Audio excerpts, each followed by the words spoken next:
Precision 18 forecast. News 18. From where you live. This is typical Indiana weather. It's hot, it's humid. You have clusters of organized storms, normally like up in Iowa, Wisconsin, Michigan, northern Illinois. And what they do is collapse north of us, and the rain cool layer surges outward, and they leave little boundaries left the next day. And we've got one kind of surging out from these storms in Illinois. See this little green line right there? And then there's another green line down here over southern Illinois as these storms kind of collapse. And where the two kind of come together, two boundaries, you pop new storms. Watch right here, right there, a new storm pop right near Chicago. So that said, with this little boundary in eastern Illinois on the move eastward, kind of right in this zone, we may see a very small isolated shower storm along this during the evening hours. And you can kind of tell where this is located. We're looking northwest. These clouds are bubbling up a little bit.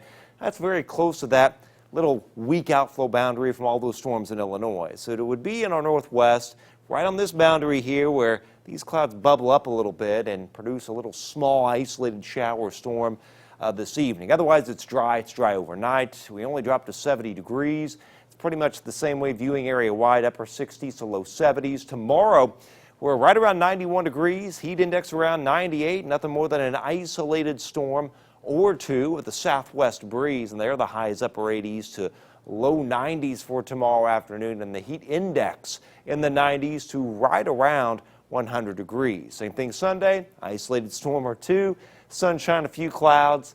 The heat index near 100, a high of 92 after already being at 87 by around midday. Around 90 to the low 90s will do it area wide with heat indices as high as 102 degrees.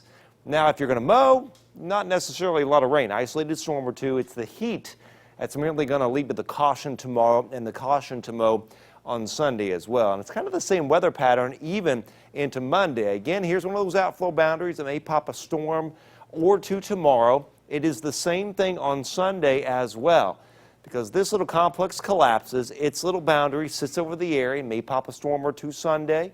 We may see a storm or two pop Monday and Tuesday as these big complexes of storms pivot north and northeast of us, but their rain-cooled boundaries surge out of them and set up over the area. We're really not going to get on more widespread shower and storm action that comes in from the west until around Wednesday.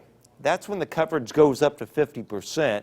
Same thing Thursday for the 4th of July. Scattered storms around 88, and Friday it looks like that front may hang around a little longer, shooting for upper 80s and humid with some more scattered storms around. Notice the overnight lows right around 70 to 73 degrees. So it is hot and humid. This weather is settling in for a while. We're not looking at really much relief at all until the middle of July, and that's when I think we'll see a little bit of a cool down. That's a good forecast for the fiddlers, though, isn't it? It is, yeah. They like it. It's